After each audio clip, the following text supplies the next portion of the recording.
How is everybody doing? My name's Mike, and let's check out this video with, this is a Yorkie named Bentley, and I'm just teaching them to sit still, right? So these Yorkies that I've been training, they're very hyper and they're very frantic. They just want to move around constantly. They just want to move, move, move, and they really don't know much. So here I've been working on sit with them, and here I'm getting them to stay by placing my hand on his back and then continuing to hold my hand there and then walking around him.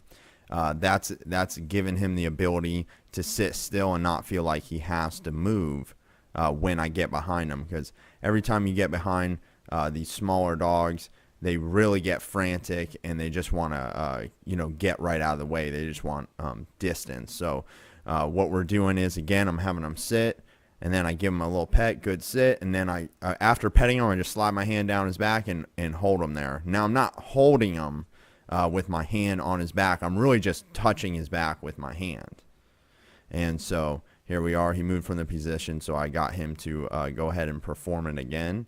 And there are some distractions outside. There is people moving about and stuff like that, and noises from the other homes on the street. So he is working with some distractions right now. And so as you can see, he gets a little nervous when I get behind him. That's why he always keeps his head facing me. He's always got his eye on me when I'm going behind him, and that will disappear with time once he learns to trust me, that when I go behind you, nothing bad is going to happen. I'm not going to do anything weird. I'm just walking simply to show you that I can move and you can stay still. You do not need to move every time I move. Also, when we are doing this exercise, I am telling him to sit. I'm not saying the word stay. I'm just telling him to sit. And I also keep my hand on the leash in a way so that the collar is high up on his neck, and that way if he begins to move at all, I can just give a leash pop or just a simple leash correction. All right, let's take a look at Portia, and with her, she's much better with the obedience part.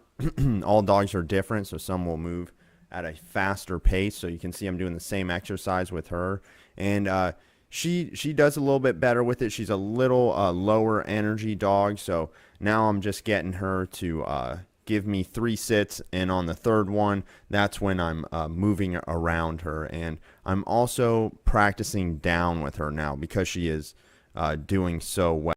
It's very important to use markers with the dogs, meaning you want to say good for something you want them to do and you're happy with, and you want to say no for a behavior you would like to discourage. So good to encourage, no to discourage. So here I'm saying good girl, good sit, and I'm just working around her. I'm letting her know that I can move around and you got to stay still. So here I drop the leash, I step on the leash, and I grab her front paws and I tell her down, and I just pull them out from under her, and I actually use my forearm of my left arm to place it on their back, and it helps push their back down so they start. So here, let's check it out again. I'm going to go ahead and drop the leash and then step on it with my foot, grab her paws, tell her down, and my forearm goes down on her back.